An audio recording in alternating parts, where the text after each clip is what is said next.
L'autre chose sur laquelle je vais vous entendre, Paul Saint-Pierre Plamondon a répondu à Lucien Bouchard aujourd'hui. Rappelons-nous, la semaine dernière, Maître Bouchard, au micro d'Alec Castonguay, interrogé à la fin, parce qu'il était là pour parler des médecins spécialistes, mais bon. Alors donc, il suggérait vivement au chef du Parti québécois de ne pas s'engager à tenir de référendum dans un premier mandat, parce que on peut supposer, M. Bouchard estime que les conditions gagnantes ne sont pas réunies. Bref, réponse de Paul Saint-Pierre Plamondon, et je veux que vous notiez un peu son talent de patinage. On l'écoute d'abord. Il souhaite l'indépendance du Québec. Non seulement qu'il est d'accord, il souhaite qu'elle se réalise. Ensuite, tout le monde, il y a dans la population québécoise, il y a des divergences de points de vue sur la mécanique, le moment, etc. Mais sur les fondamentaux, on pense la même chose. Est-ce trop pressé? On est cohérent, puis on s'est expliqué. Vous trouve trop pressé? C'est pas ça qu'il a dit. Moi, je l'ai pas entendu dire ça. Mais il n'a pas dit que j'étais...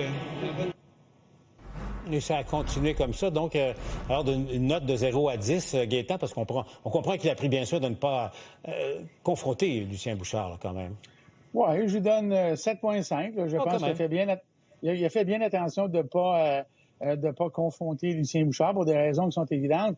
Mais de l'autre côté, M. Bouchard, moi, je pourrais lui dire une chose, c'est que l'émotion qu'il y a autour d'un référendum comme en 80, en 95, là, je pense que ce n'est plus là. Je ne pense pas qu'un troisième référendum perdant va changer grand-chose à la situation actuelle qui est que dans le Canada anglais, ça n'énerve plus grand monde, là, cette affaire-là. Là.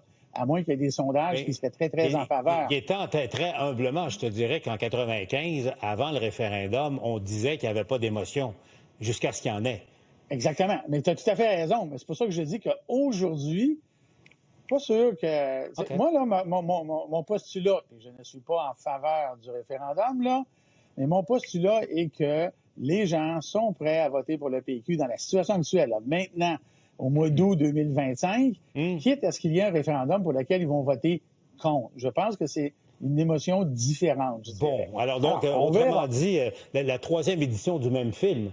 Elsie, tu dirais... Mais non, pas le même film, il n'y aurait pas la même finale. Le PQ prend le pouvoir et perd le référendum. Mais non, mais au contraire, l'objectif, c'est de le gagner, justement. Il faut se rappeler là, que les gens qui ont 47, 48 ans et moins n'ont pas voté. Donc, c'est des gens qui n'avaient pas 18 ans, qui n'ont pas assisté à cet événement-là, qui ne sont pas traumatisés non plus par ça. Il faut laisser 50 ans et moins, là, on ne parle pas de la petite jeunesse non plus, là. Donc, je pense que M. Bouchard, c'est légitime qu'il fasse preuve, qu'il partage ses appréhensions. D'ailleurs, il les avait partagées à Jacques Parizeau en 1995. Rappelons-nous que M. Bouchard n'était pas pressé, puis il disait que... Il n'était pas tout seul. Exactement. Bernard Landry n'était pas non plus. Exactement, mais finalement, ça a failli fonctionner.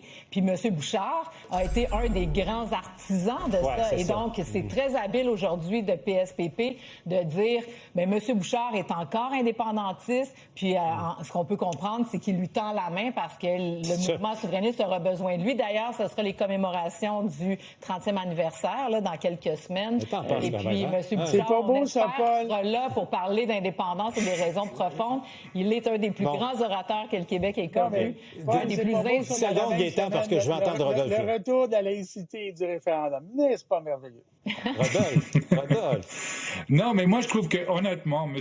Paul Saint-Pierre Plamondon, au moins, il faut lui donner, il est cohérent. Ça veut dire, on en a voulu, et il y a des péquistes qu'on a voulu à Pauline Marois de ne pas s'assumer en tant que souverainiste. Au moins, il joue carte sur table, il lève la visière, et je suis d'avis, comme Gaétan, que les gens sont prêts pour du changement, ils sont prêts à faire confiance à Paul Saint-Pierre Plamondon, mais ce vote-là n'est pas un vote pour la souveraineté. Ah, je sens qu'on va avoir du plaisir au cours de cette saison politique. Appelons Mathieu.